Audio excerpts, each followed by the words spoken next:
Ibu.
Indonesia Raya, ya, supaya apa? Supaya tertanam di dalam diri kalian rasa cinta tanah air atau nasionalisme. Nah, ya, kita akan siapa yang memimpin?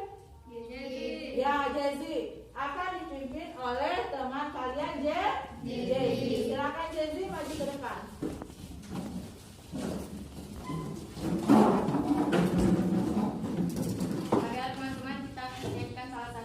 Wajib nasional yaitu Indonesia Raya.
Ibu akan mengabsen kalian terlebih dahulu, ya. Ya, Bu.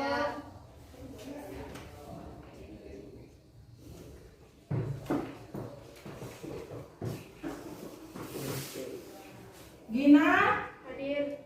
hadir. Tiga Hadir. Pandu, Hadir. Kalista, Hadir. Karin, Hadir. Yesi, Hadir. Hendy, Hadir. Tigal, Hadir. Irli, Hadir. Marcel, Hadir. Hadir.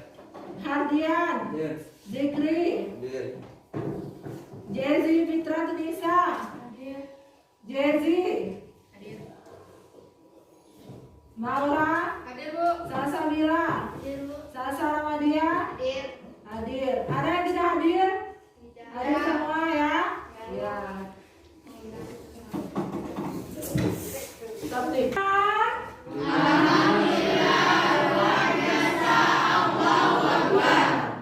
kurang bersemangat, coba sekali lagi. Apa kabar anak-anak?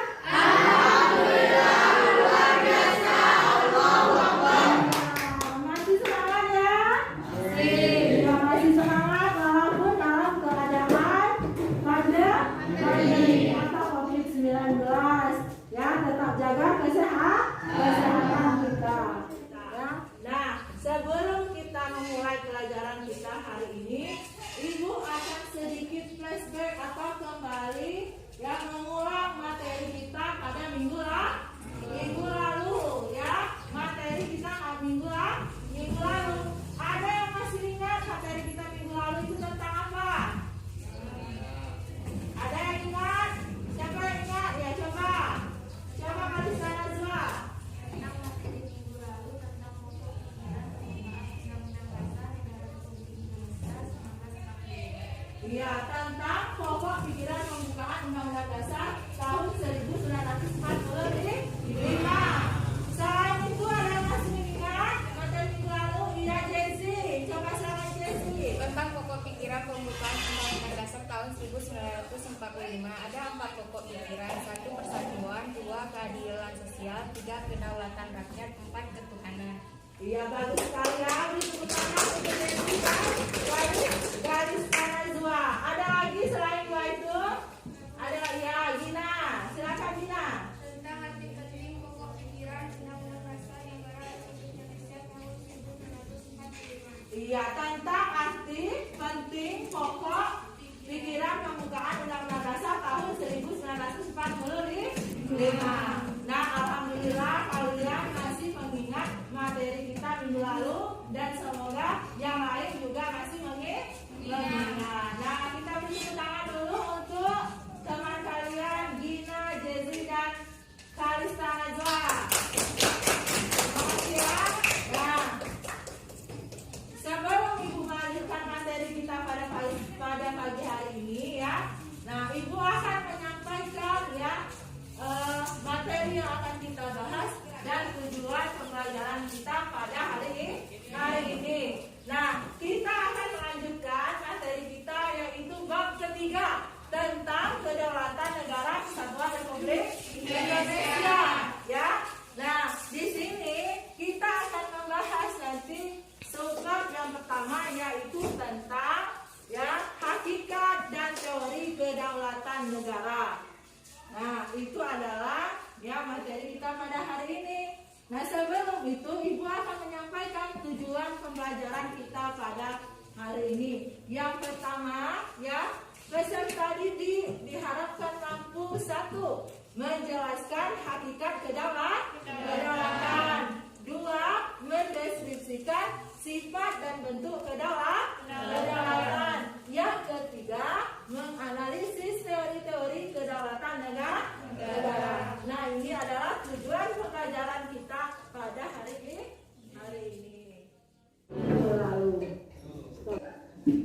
Nah, ya anak-anak, kita hari ini akan belajar dengan menggunakan model pembelajaran PBL. Ya, ya, kenapa?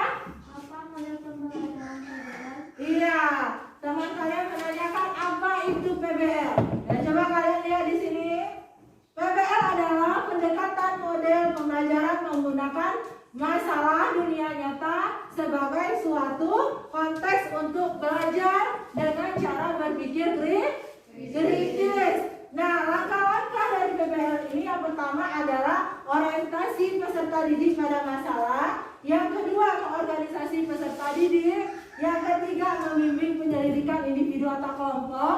Yang keempat adalah mengembangkan dan menyajikan ya hasil diskusi kelompok. Kemudian yang kelima, menganalisis dan mengevaluasi proses pemecahan masalah. Ini adalah langkah-langkah dari pembelajaran berbasis masalah atau yang telah kalian tanyakan tadi, yaitu PBL. Nah, kita akan membahas tentang pengertian kedaulatan. Ya, di sini kedaulatan itu berasal dari bahasa Arab, ya, yaitu daulah atau daulat. Nah, yang artinya adalah kekuasaan tertinggi untuk membuat undang-undang, ya, dan melaksanakannya dengan cara yang tersedia, dengan semua cara yang tersedia. Ya, itu adalah pengertian dari kedaulatan. Nah, kemudian, ya, sering Anda mungkin mendengar di televisi atau di media sosial ada kedaulatan rakyat. Ada yang pernah mendengar kedaulatan rakyat? Kedaulatan rakyat. Oke, kalau begitu, ya.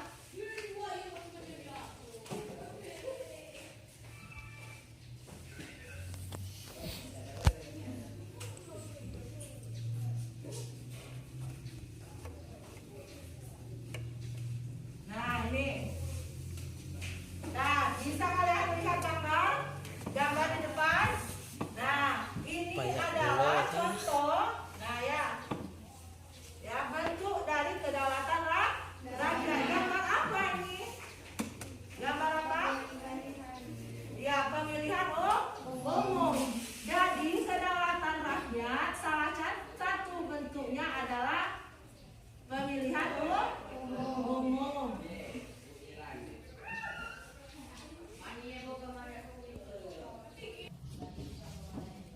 Nah, jadi ya, oleh karena itu kedaulatan rakyat membawa konsekuensi bahwa rakyat adalah pemegang kekuasaan tertinggi di dalam negara kita. Ya, kedaulatan rakyat, ya, berada di tangan rakyat, pemerintah sebagai pelaksananya.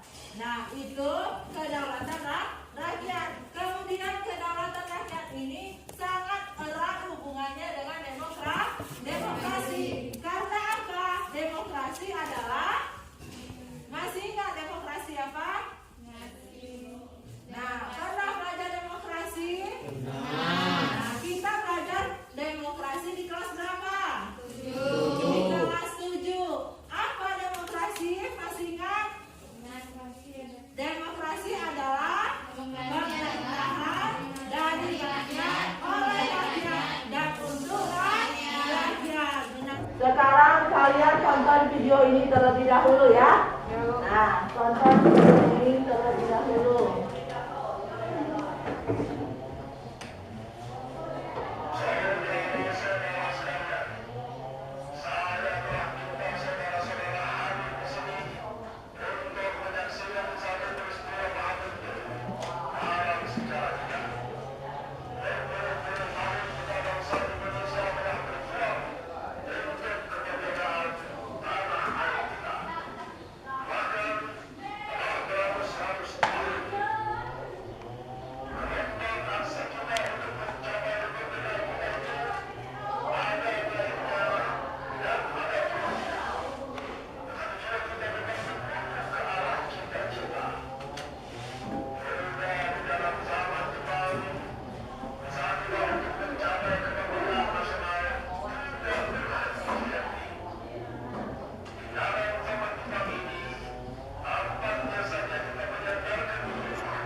atas nama bangsa Indonesia, Soekarno, Hatta. Demikianlah saudara-saudara, kita sekarang telah merdeka. Hingga ada satu kabar lagi yang mengingat tenaga kita dan bangsa kita. Mulai saat ini kita menyusun negara kita, negara merdeka, negara Republik Indonesia, merdeka dan abadi. Insya Allah, Tuhan memberkati kemerdekaan kita ini.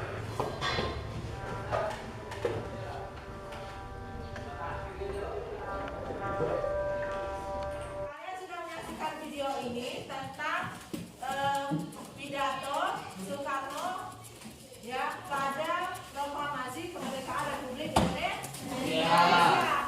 Nah, ya salah satu unsur dari konstitusi suatu negara yaitu adanya pemerintah yang berdaulat. Itu merupakan salah satu unsur dari berdirinya sebuah negara. Ya, adanya pemerintah yang berdaulat. Nah, sekarang ibu tanya dengan kalian, ya, sejak kapan Indonesia ini menjadi negara yang berdaulat? Ada yang bisa menjawab? Sejak kapan negara kita menjadi negara yang berdaulat? Ada yang bisa menjawab? Iya, silakan Yesi. Coba Yesi. Sejak kemerdekaan 17 Agustus 1945. Ada jawaban yang lain selain jawaban Yesi? Ada jawaban lain selain jawaban Yesi? Ada? Ada? Tidak? Tidak. Nah, jadi negara Indonesia ya menjadi sebuah negara yang berdaulat sejak kita memperoleh kemerdekaan karena kita sudah terbebas dari penjajahan. Kita bisa menentukan sendiri nasib bangsa kita, ya mau kita bawa kemana nasib bangsa kita, karena kita sudah terbebas dari penjajahan. Jadi kita mempunyai kekuasaan untuk ya pemerintahan kita sendiri. Nah, ya itu negara Indonesia berdaulat sejak proklamasi kemerdekaan. Selanjutnya ya, pengertian kedaulatan menurut Jane Bodin. Jane Bodin ini adalah ahli tata negara dari Prancis. Menurut Jane Bodin, kedaulatan adalah kekuasaan tertinggi untuk menentukan hukum suatu negara. Oleh karena itu, Jane Bodin membagi kedaulatan itu ke dalam 4 sifat. Ya, nah coba kita lihat 4 sifatnya. Nah, ini adalah sifat-sifat kedaulatan menurut Jane Bodin. Yang pertama, sifat kedaulatan adalah asli, yang artinya kekuasaan tidak berasal dari kekuasaan yang lain yang lebih tinggi. Nah, itu ya sifat kedaulatan asli. Yang kedua, permanen, yang artinya kekuasaan itu tetap ada sepanjang negara itu masih berdiri walaupun pemerintahnya berganti. Seperti misalnya kita negara Indonesia, ya pemerintah kita itu kan terus berganti. Kita kan selalu memilih pemimpin negara kita dalam periode 5 tahun sekali. Walaupun pemerintah itu berganti, tetapi kekuasaan ini tetap ada sepanjang negara kita berdiri. Yang ketiga yaitu sifat kedaulatan tunggal. Sifat kedaulatan tunggal artinya kekuasaan itu merupakan ya satu-satunya dan tidak ada yang lain dibagikan kepada badan-badan yang lain. Ini adalah kedaulatan tunggal. Selanjutnya ya adalah sifat kedaulatan tidak terbatas. Artinya kekuasaan ini tidak dibatasi oleh kekuasaan yang lain. Nah, itu adalah sifat-sifat kedaulatan.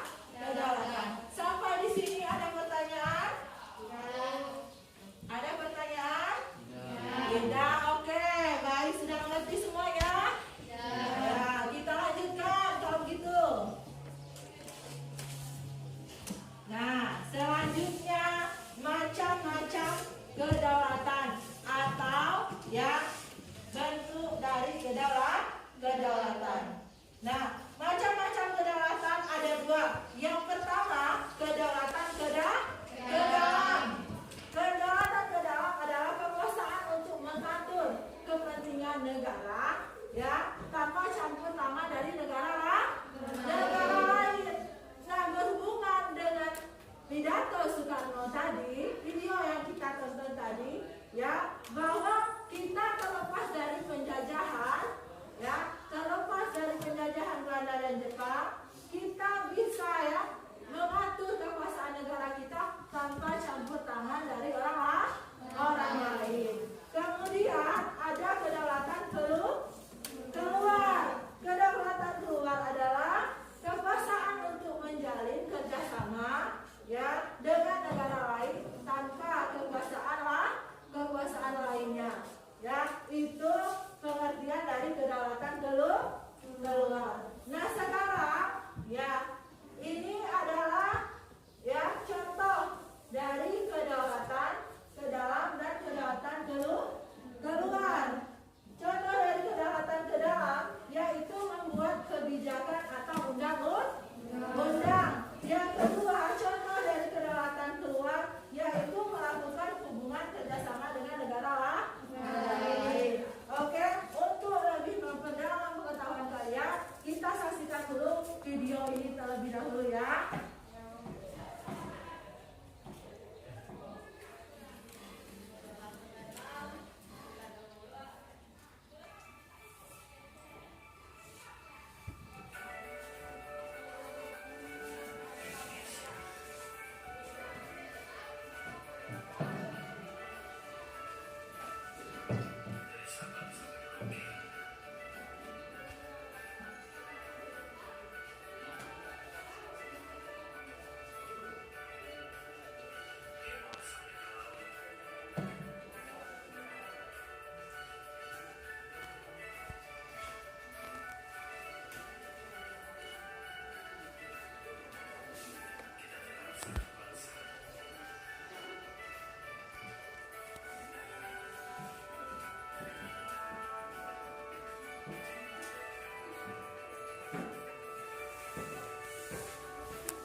Nah, ini salah satu contoh dari kedaulatan ke dalam negara Republik Indonesia. Nah, sekarang, ya, Ibu akan putarkan video, ya, tentang kedaulatan keluar.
gitu ya.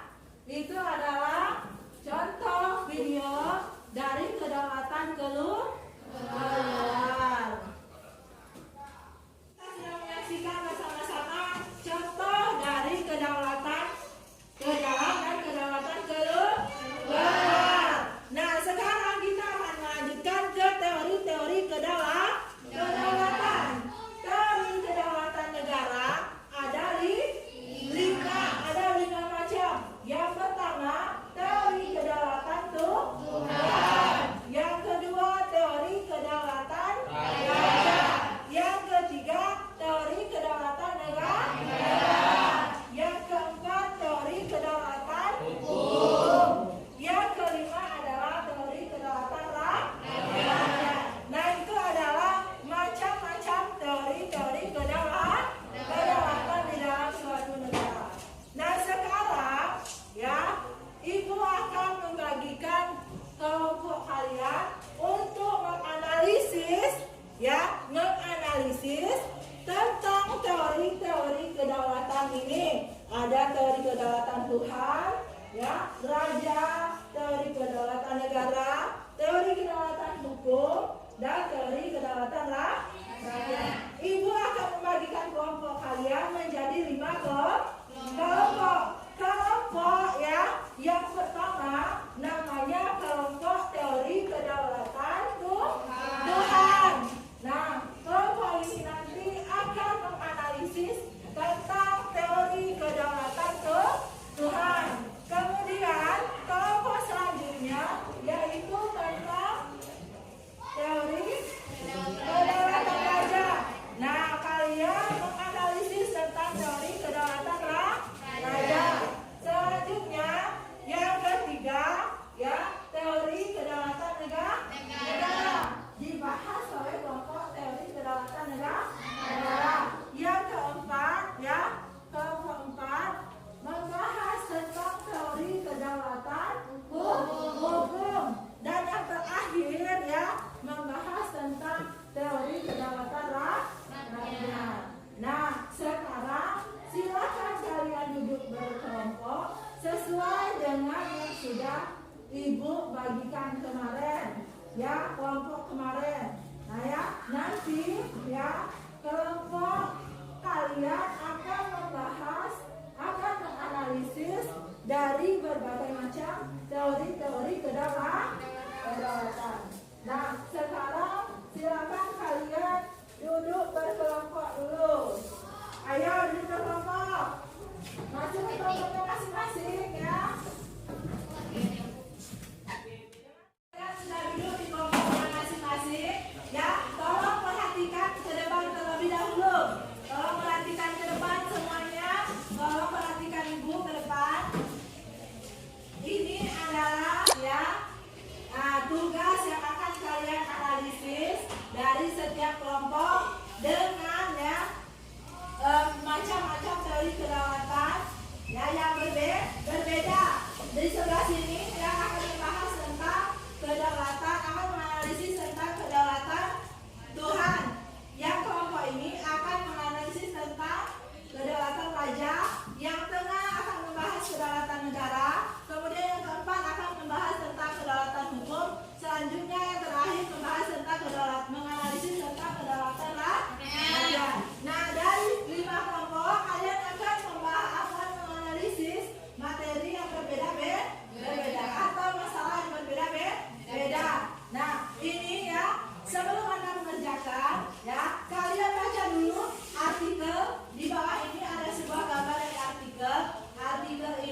kesimpulan dari hasil diskusi.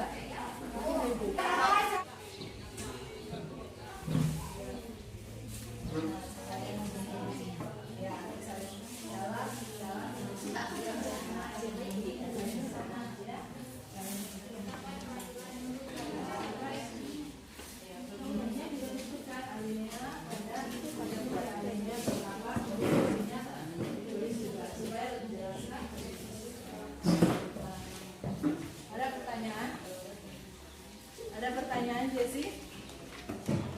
Ada pertanyaan tidak? Ada yang bilang? Sama ada dia dong. Coy tidak akan kita ya.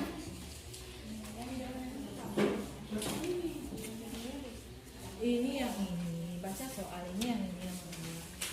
Ini yang ini. Nomor 1 itu ya nomor 1 kan ya ini ya. Ini kalian baca dulu artikelnya. Nah, artikel, kemudian berdasarkan artikel di atas, analisislah menurut kalian negara Indonesia menganut teori kedaulatan apa, ya? Nah, didiskusikan dengan temannya. Ya, Indonesia menganut teori kedaulatan apa? Kemudian yang kedua, nah kelompok kalian kan tugasnya adalah berdasarkan artikel di atas ini, tugas kelompok kalian itu membahas tentang teori kedaulatan. Nah, baik-baik anak ya. Sekarang ya, teman kalian akan mempresentasikan hasil diskusi mereka ya, yang menganalisis ya tentang teori kedaulatan raja. Nah, kepada kelompok teori kedaulatan raja, silakan dimulai. Moderatornya siapa? Gira ya, silakan Gira ya. Assalamualaikum warahmatullahi wabarakatuh. Waalaikumsalam warahmatullahi wabarakatuh. Kami dari kelompok teori kedaulatan raja akan menyajikan hasil diskusi kami yang akan disajikan oleh saya. Indonesia merupakan negara yang menganut teori kedaulatan rakyat. Ini bisa dilihat dalam Pancasila keempat, berbunyi kerakyatan yang dipimpin oleh hikmah, kebijaksanaan dalam permusyawaratan dan perwakilan. 2. Teori kedaulatan raja menganggap raja sebagai wakil Tuhan atau titisan dewa yang bertugas untuk mengurus segala hal menyangkut kehidupan duniawi. Kekuasaan tertinggi dalam suatu negara di zaman raja. Raja dianggap sebagai keturunan dewa. Jadi, legitimasi dari kekuasaan raja atau kaisar adalah karena mereka merupakan Tuhan atau titisan dewa, sehingga memiliki keistimewaan tertentu yang tidak dimiliki oleh manusia lain. Raja berkuasa secara mutlak atau absolut dan tidak tunduk pada konstitusi. Contoh negara adalah Prancis dan Jerman pada masa pemerintahan Hitler, Inggris dan Malaysia. Pencetus teori ini adalah Jean Bodin dan Georg Wilhelm Friedrich Hegel. Silakan disimpulkan. Siapa yang disimpulkan? Hendi. Ya, silakan Hendi. Teori kedaulatan raja. Mengapa raja sebagai wakil menganggap raja sebagai wakil Tuhan atau titisan dewa yang bertugas untuk mengurus segala hal menyangkut kehidupan duniawi.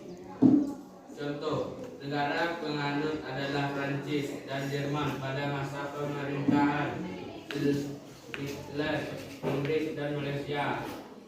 Pencetus teori ini adalah Jean Bodin dan Georg Wilhelm Friedrich Hegel.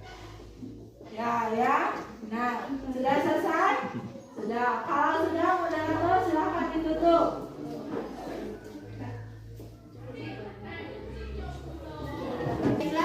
Baiklah teman-teman, itulah hasil diskusi kami.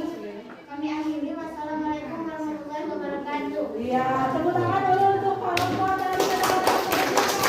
Assalamualaikum warahmatullahi wabarakatuh. Waalaikumsalam warahmatullahi wabarakatuh. Kami dari kelompok teori kedaulatan Tuhan akan menyampaikan hasil diskusi kami yang akan disampaikan oleh peserta. Berdasarkan artikel di atas, analisis menurut kalian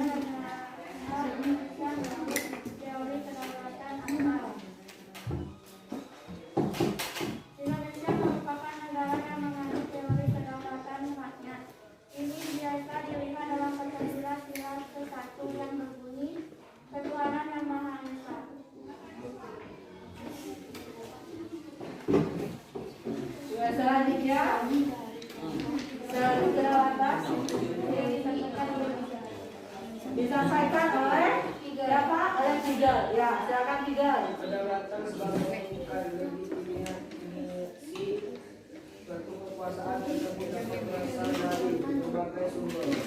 Pada umumnya, berbagai sumber tersebut biasanya menjadi kesepakatan bersama antara masyarakat dan pemerintah sendiri. Berdasarkan pernyataan tersebut, analisisnya menganut teori kedaulatan Tuhan dan negara manusia menganut teori kedaulatan Tuhan.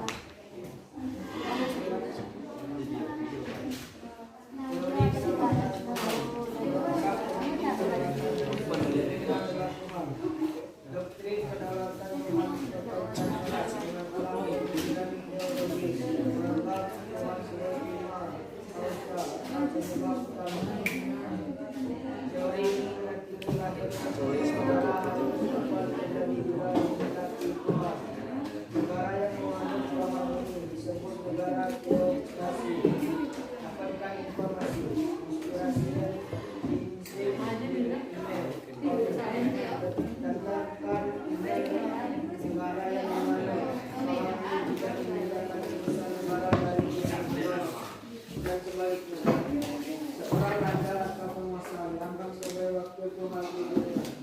Manusia yang berkuasa sebagai pemimpin suatu negara hanya wakil yang menghendaki bukan pemimpin. Negara yang menganut Tuhan adalah Belanda dan Mesir. Tokoh teori ini adalah Aurelius, Augustinus, dan Thomas Aquinas. Apakah ada pertanyaan? Ya. Baiklah teman-teman, itulah hasil diskusi kami. Kami ingin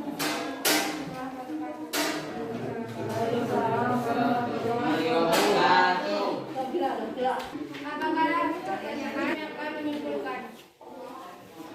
Teori kedaulatan Tuhan menganggap pemilik kedaulatan yang sesungguhnya adalah Tuhan. Contoh tokoh teori ini adalah Aurelius, Augustinus, dan Thomas Aquinas. Ya, terima kasih ya kepada kelompok teori kedaulatan Tuhan. Kita beri aplaus dulu untuk kelompok teori kedaulatan Tuhan. Terima kasih. Silakan berdiri ke tempat. Assalamualaikum warahmatullahi wabarakatuh. Waalaikumsalam warahmatullahi wabarakatuh.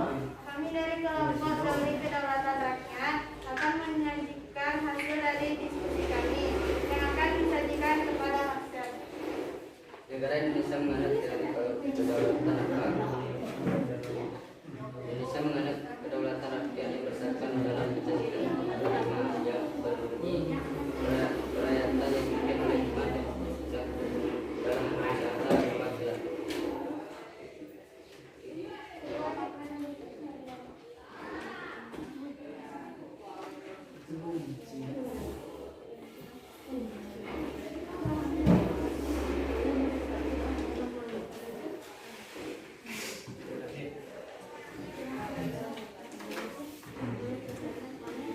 Kedaulatan sebagai pengikat legitimasi dari dominasi dan pembatas dapat berasal dari berbagai sumber.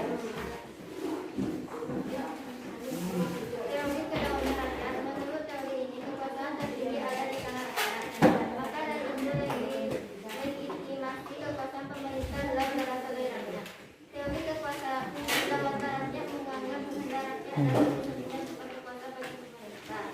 Rakyat memberikan kekuasaan pada para wakil rakyat yang menduduki lembaga legislatif maupun eksekutif untuk melaksanakan keinginan rakyat, melindungi hak rakyat, serta pemerintah bersikap hati nurani rakyat.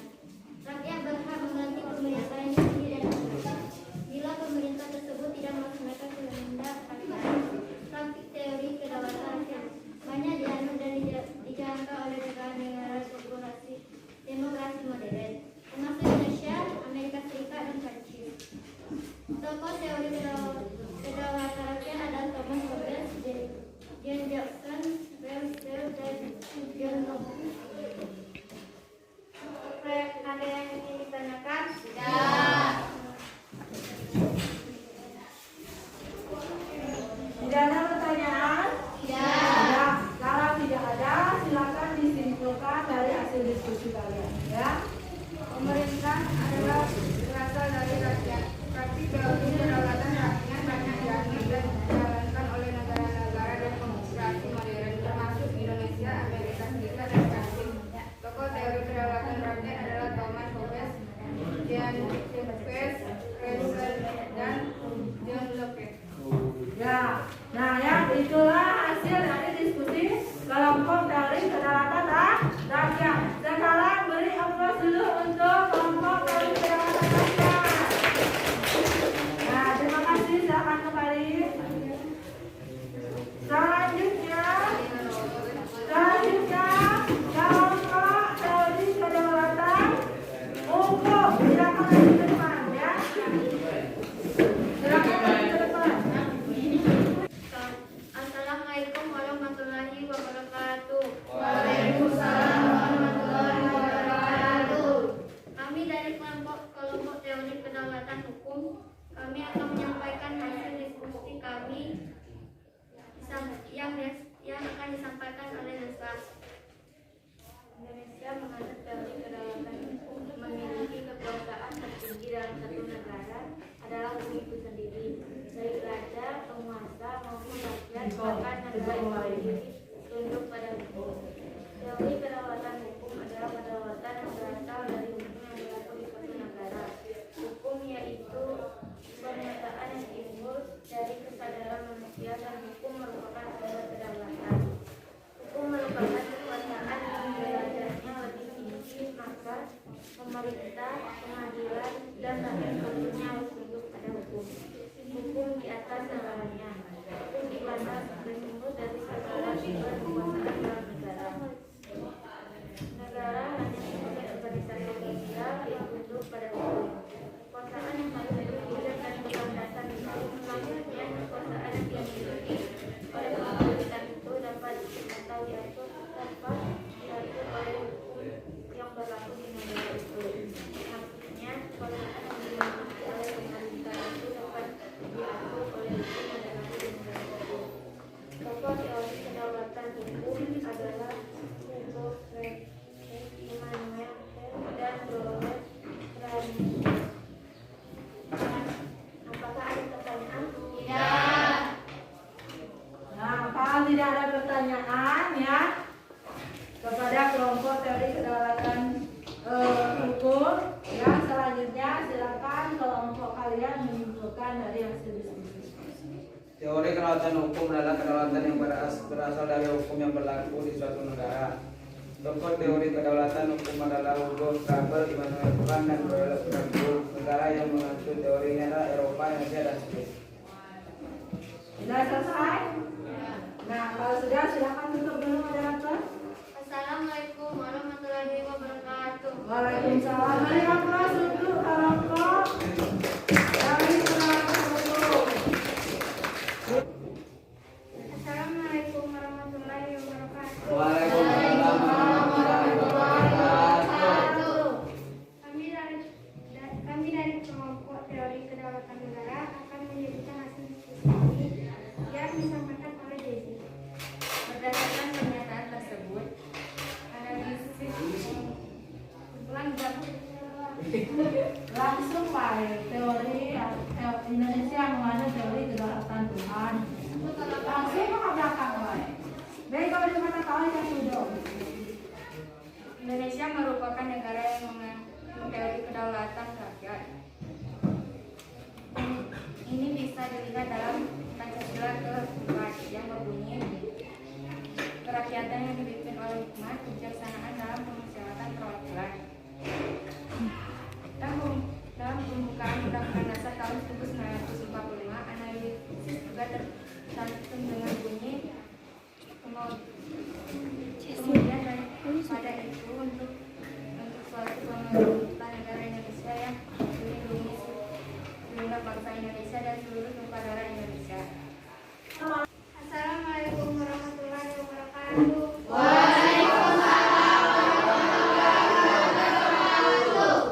Kami dari kelompok teori kedaulatan negara akan menjadikan hasil diskusi kami yang akan disampaikan oleh kami. Indonesia merupakan negara yang menganut teori kedaulatan rakyat. Ini bisa dilihat dalam Pancasila sila keempat yang berbunyi, kerakyatan yang dipimpin oleh hikmah kebijaksanaan dalam permusyawaratan perwakilan. Dalam pembukaan Undang-Undang 1945, hal ini juga tercantum dengan berbunyi, kemudian daripada itu untuk membentuk suatu pemerintah negara Indonesia yang melindungi segenap bangsa Indonesia dan seluruh tumpah darah Indonesia, dan untuk memajukan kesejahteraan umum, mencerdaskan kehidupan bangsa, dan untuk melaksanakan ketertiban dunia yang berdasarkan kemerdekaan dan perdamaian abadi dan keadilan sosial. Maka disusunlah kemerdekaan kebangsaan Indonesia itu dalam suatu undang-undang dasar negara Indonesia yang membentuk dalam suatu susunan negara Indonesia yang berkedaulatan rakyat dengan berdasarkan kepada ketuhanan yang Maha Esa, kemanusiaan yang adil dan beradab, kesatuan Indonesia, dan kerakyatan yang dipimpin oleh kebijaksanaan dalam permusyawaratan perwakilan, serta dengan mewujudkan suatu keadilan bagi seluruh rakyat Indonesia. Apakah ada pertanyaan? Kalau tidak ada pertanyaan, silakan moderator sudah disimpulkan baru ditutup diskusinya. Silakan disimpulkan dulu, nanti baru ditutup.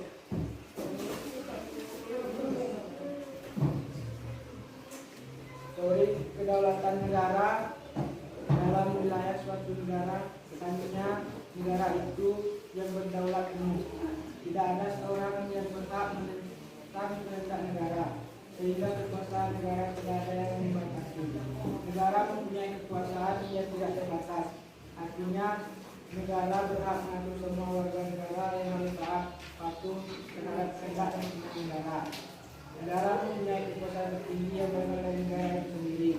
Tidak ada yang lebih tinggi dari negara termasuk hukum, karena hukum merupakan buatan negara. Hukum dibuat untuk kepentingan negara dan negara tidak dipengaruhi oleh hukum. Dengan tokoh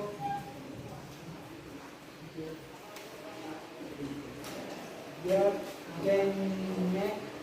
penerapan kekuatan ini dilakukan oleh para pejabat negara yang menjadi simbol negara. Contoh negara adalah Rusia pada masa pemerintahan Tsar Korea Utara Jerman. Ya, terima kasih. Sekarang kita lihat dulu untuk kelompok konsentrasinya. Silakan ditutup dulu.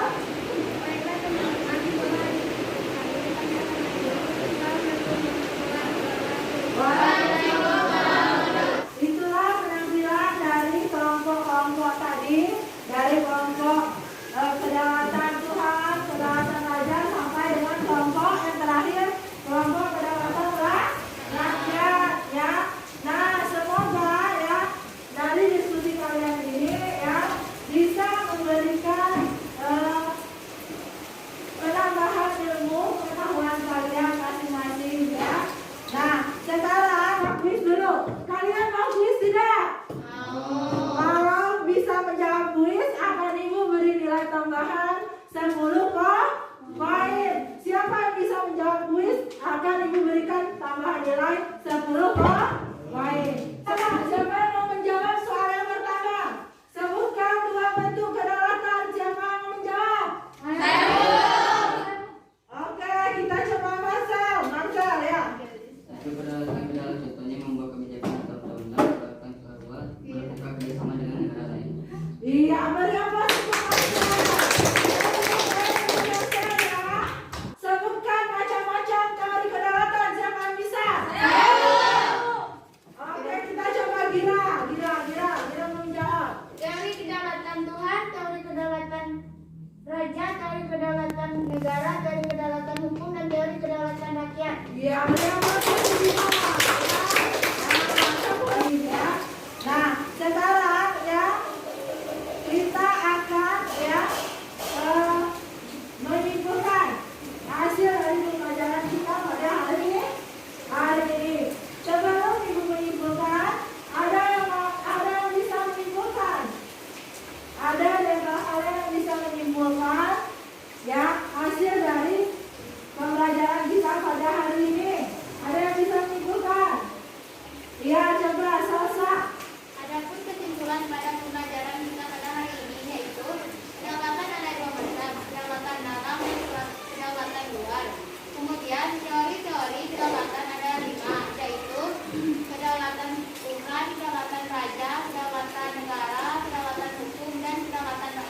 Ya, berakhir Ibu Rosa. Ibu akan menyimpulkan ya hasil dari pembelajaran kita hari ini, yaitu ya kedaulatan adalah kekuasaan tertinggi untuk membuat undang-undang dan melaksanakannya dengan semua cara yang tersedia. Kemudian kedaulatan dibagi menjadi 4 sifat menurut dari John Bodin. Yang pertama sifatnya adalah asli. Yang kedua ketiga tunggal. Keempat mempunyai dua macam atau dua bentuk. Yang pertama kedaulatan yang kedua kedaulatan keluar. Ya. Nah kemudian teori kedaulatan negara ada 5. Yang pertama kedaulatan Tuhan, kedaulatan raja, kedaulatan negara, kedaulatan hukum, dan kedaulatan rakyat. Nah itulah kesimpulan kita pada hari ini dari pembelajaran kita. Ya. Nah sekarang ya sebelum kita menutup pembelajaran kita hari ini, Ibu akan memberikan kalian tugas di rumah.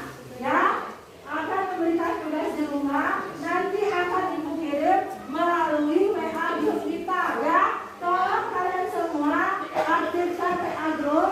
Nanti akan Ibu kirimkan tugasnya di WA group. Nah, sampai di sini ya. Ada pertanyaan? Kalau tidak, minggu depan kita akan membahas tentang subbab 2, yaitu bentuk dan prinsip kedaulatan negara Republik Indonesia. Silakan kalian baca di buku paket yang sudah dibagikan, ya. Kemudian baca juga di sumber-sumber yang lain seperti media internet. Ya, sampai di sini Ibu akhiri ya. Sebelum kita tutup pelajaran kita berdoa.